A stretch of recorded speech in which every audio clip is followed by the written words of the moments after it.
Okay, hello there. Late to the gaming new channel, I'm Steve, sometimes known as Plepper. On hand we have our video editor Plinch, and right beside me is a beautiful little doggo, Gizmo. A Shih Tzu who is currently in remission from stage 3 lymphoma. He's doing very well though, thanks for asking. Look at that face, aww. So, there have been some videos made on HighFleet. Memes and meta are forming. As such, we're a bit late to the gaming.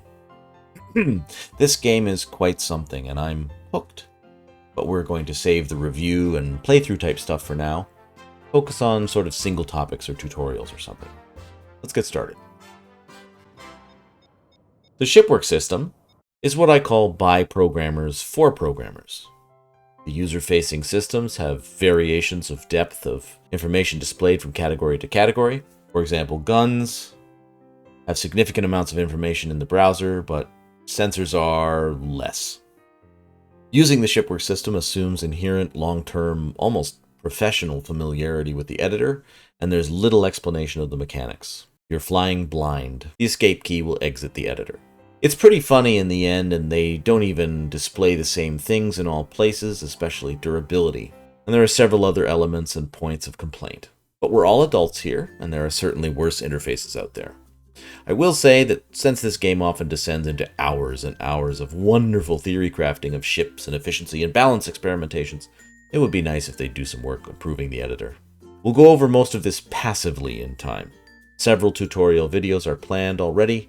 Hopefully they're helpful, but for today I want to talk about hulls and hull mass, and weighing the pros and cons of different elements. Information on ship equipment mass is a bit more of a pain to get, more so even than radar statistics and aforementioned durability, which do appear once an element is placed. So as unsexy as it is, let's talk about mass first. Loading the Shipwork system, we see a bridge element and nothing else. Mouse over the bridge, and we learn about crew and durability, but not mass. Take a single hull segment, attach it to the bridge, and all of this information suddenly shows up on the left. When doing comparisons of elements, I recommend placing a hull segment first, so you can cantilever all of your test modules. This holds true when adding and redesigning parts of ships too. You can place something else, like this additional hull segment. I'll pick up this one. I'll shift-click it back into place, and now I have a duplicate. When I place it, observe the mass increase and other statistical changes. Subtract the new mass from the old, and we have 6T, which I assume stands for tons. The cantilever segment's own mass is irrelevant and subtracted in the process along with that of the bridge itself. Incidentally, the bridge weighs 25. Now maybe remove this hull segment, left-click, right-click, and replace it with this other similar-looking gray hull segment that is more expensive and reinforced and has 5 times the durability or hit points or whatever. Subtract the two total ship masses, 43 minus 37, and we have a 6-ton difference. Interesting. Just a quick note, not every mass here is exact or fully consistent.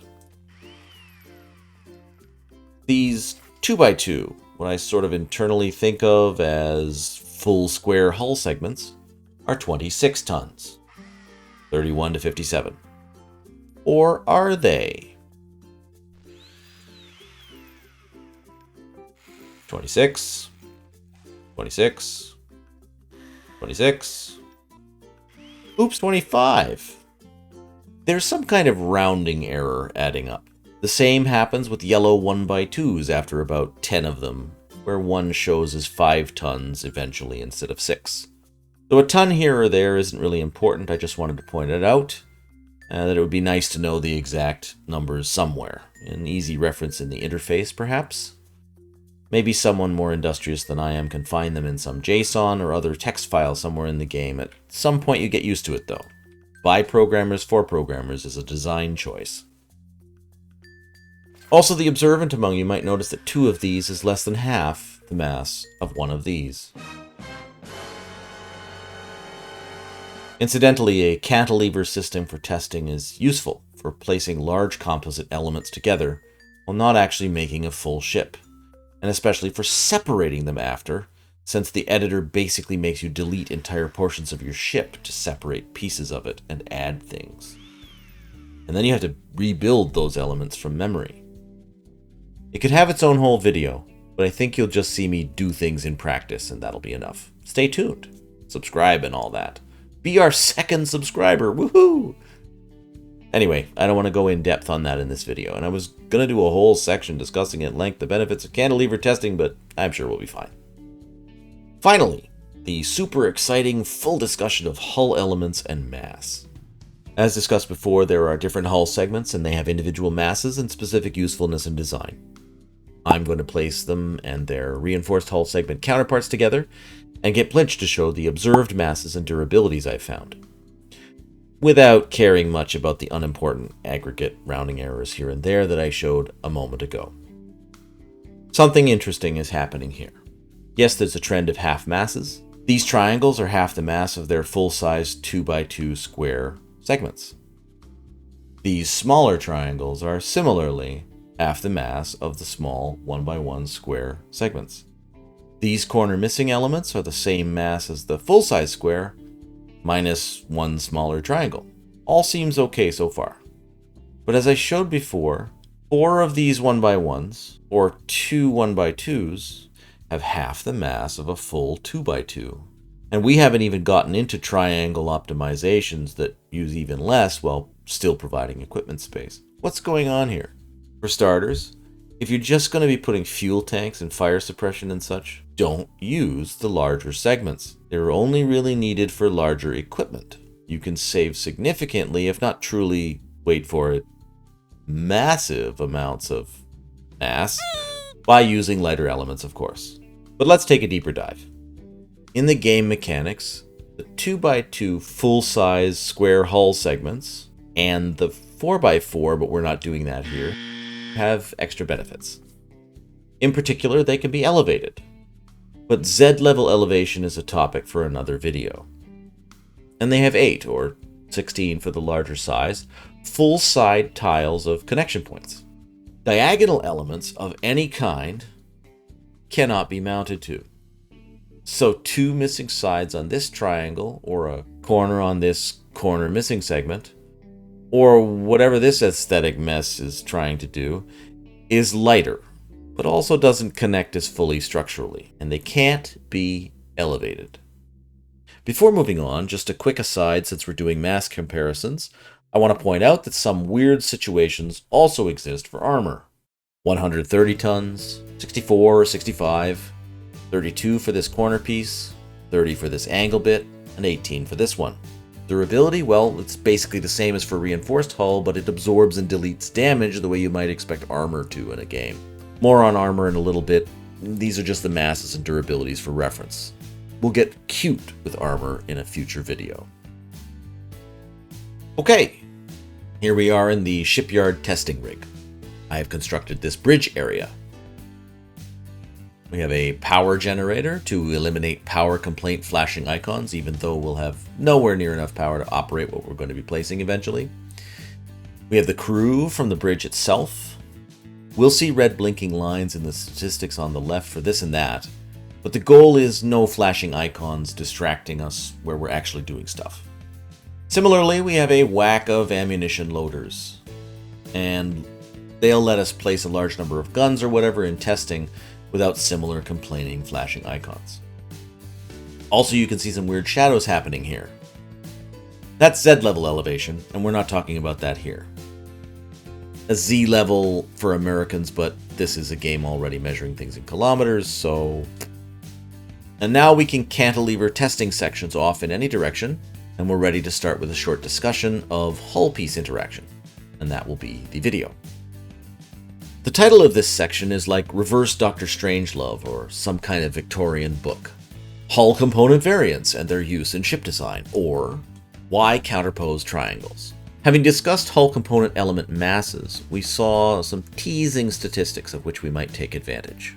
Let's show that again. So large triangle components have half the mass of respective square components, which is fine and makes sense visually even, but they also apparently have the structure to mount the same large equipment components as a full square. While I could drag this out longer by showing a bunch of stuff before doing this, I really want to jump right to the point, however far we are into this video already, and then maybe backfill with what I consider to be the other smaller issues if I get to it. Okay. So, we could place two triangles and give them large generators, for example. And the total mass for hull is half what it would be if these were squares. Doesn't seem like a lot of mass savings, but added up over a ship, it might make a big relevant difference in speed, fuel efficiency, range, thrust to weight, and so on. Large reinforced hull triangles have 400 durability points, which is fully 4 times the durability of a yellow regular hull square for the same mass. With fewer connecting surface structures, it would be hard to construct a ship around this. Or would it? But the aggregate mass saving, even if just used around the outside of a small ship built for speed, could be significant. Note that you can't mount armor to the diagonal as well, although more on that in a future video. Anyway, a concrete example of the application of this knowledge is to take an existing ship and modify it slightly. This could end up being a bit of a distraction and a rabbit hole, but practical. Please feel free to skip to the next section for the final abstract assessments of hull pieces and configuration. So here's the Fenek, default ship in vanilla game developer form. It's an inexpensive, anti-air missile and close-in weapon system platform designed to, I guess, accompany defenseless aircraft carriers and tankers and electronic warfare ships. I urge you to look at all the normal ships like this one that you get in the course of the campaign and view them with a critical eye because there are modifications you can make, especially while in a repair city. Remember to land the ship first for an extra repair speed bonus for refits. If you remove the legs first and then try to land, you're in for a bad day and a bunch of morale loss. Anyway, this won't be a drastic change, but hear me out. It's 999 tons from the factory. Okay, remember that. These hull components on the edge are unnecessarily massive. Remove just them. Quick left click, right click gets rid of anything you're over. Just make sure you're over the right thing.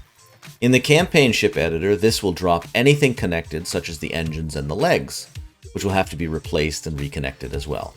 That adds time to the repair bill, but humor me. Now we simply put back the same 4 hull pieces, but with lighter triangle variants instead. With everything reconnected, 960 tons using triangles instead of corner missing segments. Is that a lot of difference? Well, it's about 4% of total mass saved for 4 quick edits. Speed is up from 330 kilometers an hour to 343. But Steve, there's no antennas anymore. Yeah, so this is the rabbit hole of analyzing and optimizing. But if you really want them, throw small hull triangles up here and put the antennas back. Use a reinforced element for extra durability and not much more mass. And then you can even throw a couple more R9 sprint missiles on for good defensive measure. Also, real talk, you probably don't need the antennas at all on this escort ship. I could go way further in this process, but we're here to discuss the hull elements. The cost is high, and the radars could be made more efficient and focused on guidance for cheaper. The engines are overpowered for a simple, slow fleet escort duty, and are rather fuel inefficient. But I mean, this is just a Fenek, so do what you want. So yeah, let us know in the comments, I think, if you want us to do videos of basically improvements and refits of base game ships, vanilla ships. Refits that are game viable, not total strip downs, with real game effects for actual improvements that also won't take hundreds of hours of repair time. There are nibble around the edges efficiencies that can be improved out of the base game ships. And now back to our regularly scheduled programming. Let's finish talking about hull stuff on our testing rig. I will be using this box structure to represent an abstraction of a surrounding ship. Here we've placed 2 triangles. They have 2 generators. Here are 2 squares. They have 2 generators. The difference between these constructions is 26 tons, a full mass of 1 full square. Yes, this and this kind of hull can also place them.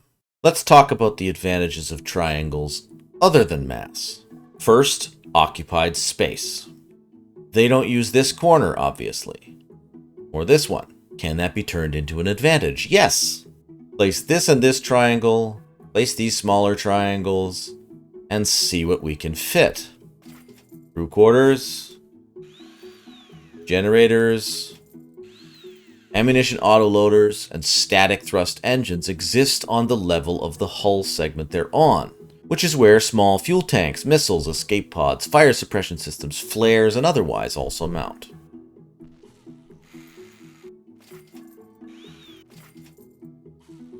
But gun systems and maneuvering thrusters are elevated by one level. Place them in here, and we can fit a fuel tank or whatever in this little pocket underneath. Quick reminder, that's the structure. You can do all of that with these corner missing segments as well.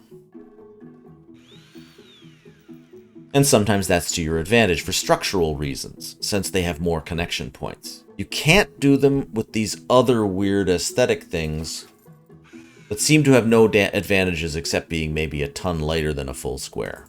So far, so good. We can squeeze small components in more places underneath elevated larger components, which means guns and maneuvering thrusters, and that could be quite an advantage and still doesn't cost much more tonnage, especially when the full normal triangles are used instead of the corner missing pieces. The advantage, if it isn't clear, is that overall you'd need less ship structure to support the same equipment. A fuel tank here is as good as a fuel tank elsewhere that makes the whole ship wider or whatever. Wider or taller ship means more hull segments, more armor, higher radar signature, typically more mass in the end, and thus a slower ship overall. So the savings from using triangles continue to mount, because now we can be more compact in overall ship design. This extra equipment spot isn't available for non-elevated full-size components. I cannot squeeze a fuel tank in between this generator and this crew quarters because they are all on the same elevation level, and these take up the space. A new challenger appears. Counterposed triangles. Here, a gun can mount over top of a full-size regular component. There are various structural disconnection problems with doing this too much because of the disconnection between the two triangles. Overuse can lead to your ship splitting off entire pieces in combat if you're not careful in design and placement. But here we see elements of large equipment components mounted not in 2x4 tiles of hull, but rather 2x3. Ship size savings, again, mean less armor and less overall mass. Remember that use of triangles themselves is already half of the hull mass of the full squares. Yes, to include a fuel tank would take another space on the side and more small hull elements, but this is still all an option to keep at the ready in your design repertoire. Remember that the thruster bell blocker at the bottom still affects this vertical arrangement, so you can't put two thrusters on triangles like this, arranged vertically. In fact, you can't put a gun either. But you can put the thruster on the bottom. One final quick note. Observe the power routing of this gun.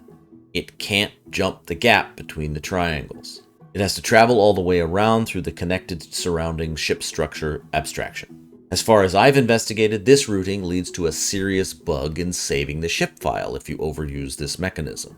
Design, for example, a capital ship with too much of this weird power routing. Again, I think that's the cause of it. And when you save the ship, all of a sudden all your guns and maneuvering thrusters point sideways or up, and they will spawn that way in combat. Until you simplify the structure, it doesn't go back to normal. There's some kind of edge case design complexity bug happening. Good luck. It is beyond the scope of this video to go any further right now. We will save that for future videos on any number of planned topics that will use principles discussed here as a baseline and build on them. But just two more small things. A triangle can face a corner missing piece and function the same, but with more mass.